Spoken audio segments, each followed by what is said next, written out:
En Nouvelle-Calédonie, le congrès du FLNKS, le Front de Libération Nationale Kanak et Socialiste, se tient ce samedi près de la capitale Nouméa. Un congrès jugé décisif 3 jours avant l'examen de la réforme constitutionnelle par le Sénat. Cette réforme, examinée mardi prochain en séance, vise à élargir le corps électoral du territoire.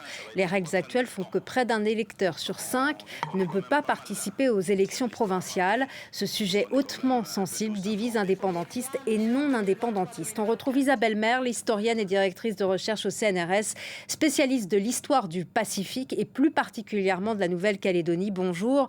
Quels sont les enjeux du congrès du FLNKS, le Front de Libération Nationale Kanak et Socialiste ? Alors, les enjeux sont très importants puisqu'on sait que le pays est en une certaine tension, à la fois pour les questions économiques qui se posent gravement, mais surtout aussi pour la pression que met le gouvernement français actuel sur le passage des lois sur le report des élections, ce qui est acquis, ça a été voté, mais surtout sur le dégel du corps électoral provincial. On ne parle pas du corps électoral d'autodétermination qui est remis à très longtemps, mais surtout ce corps électoral provincial qui est un enjeu très fort. Alors la difficulté, c'est que pour comprendre le dossier calédonien, il faut prendre un peu de recul et il faut revenir à là où on en est aujourd'hui du processus de décolonisation qui a été engagé depuis 30 ans par l'accord de Nouméa. Donc vous le savez, il y a eu 3 référendums, 2 référendums qui ont été menés en 2018 et 2020 sans contestation, avec des taux de participation exceptionnels de plus de 80% et des résultats qui se sont resserrés en 2020 en particulier, avec 47% pour le oui et 53% pour le non. Le 3e référendum, lui, a posé un certain nombre de problèmes et reste très contesté, puisqu'il a été organisé en décembre 2021 sur la demande effectivement du Front indépendantiste.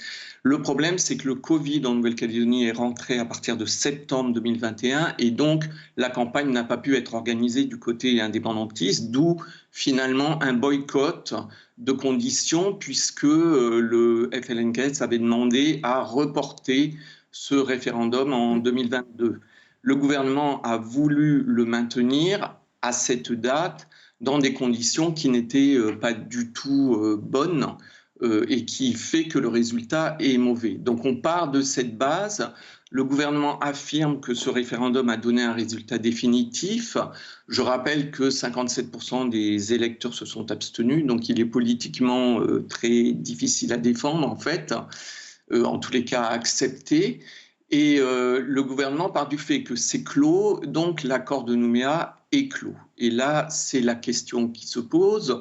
L'accord de Nouméa, c'est dit il faut examiner la situation ainsi créée, mais il y a une phrase suivante, c'est le maintien de l'organisation politique en l'état tant qu'un accord global et local, consensuel, n'a pas été trouvé. Alors justement, là, sur l'avenir institutionnel de l'île, que prévoit exactement la modification de la loi électorale ?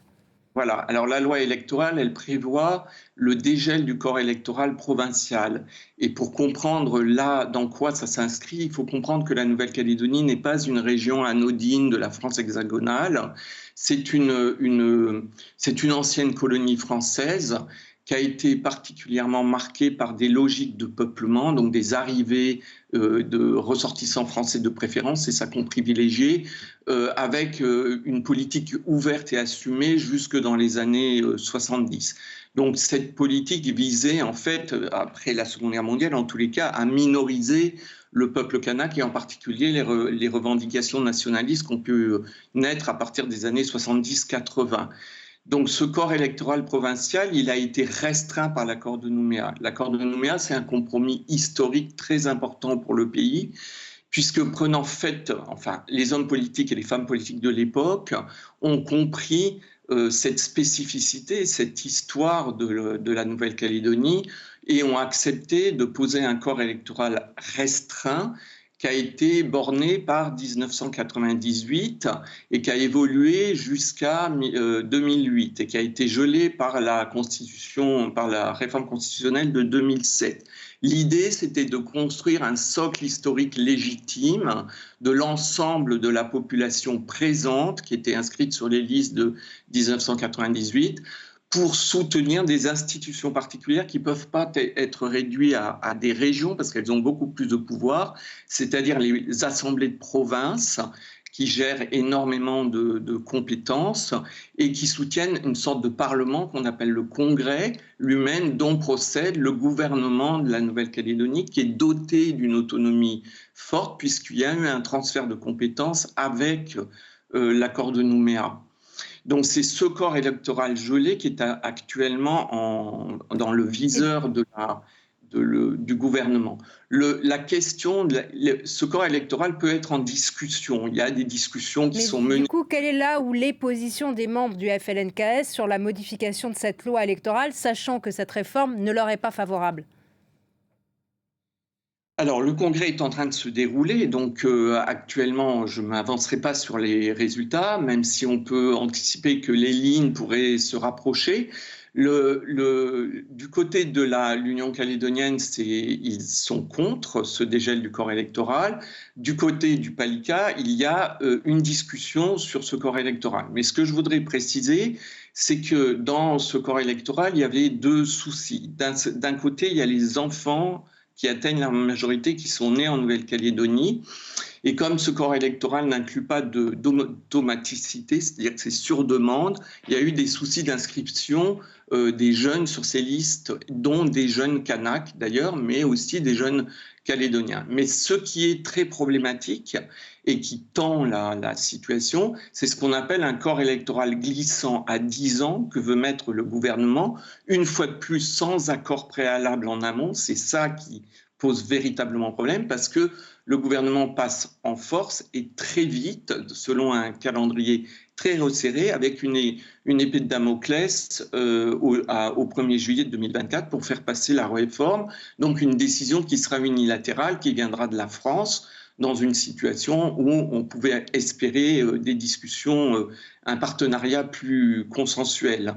Et ce corps électoral à 10 ans glissant, là où il est très compliqué et très sensible, si vous voulez, c'est qu'il met en cause le compromis historique acquis par l'accord de Nouméa, c'est-à-dire ce socle électoral légitime pour des gens qui sont enracinés dans le pays et qui ont la vocation à le construire dans un destin commun. C'était ça qui était pensé. Si vous ouvrez ce corps électoral, vous vous retrouvez avec une citoyenneté calédonienne qui a été créée par l'accord de Nouméa et qui est le socle de ce compromis, ouverte, avec des néo-citoyens qui seront non seulement électeurs, mais éligibles. Et l'espoir d'une droite locale qui peut se radicaliser, qui est en voie de radicalisation pour un certain nombre, c'est de gagner les enjeux électoraux via cette ouverture et de reprendre la majorité. Mais évidemment, du côté du camp indépendantiste, ça va être très conflictuel et on risque de rentrer dans une crise politique à haute tension. Merci beaucoup Isabelle Merle pour votre décryptage sur France 24 de la situation.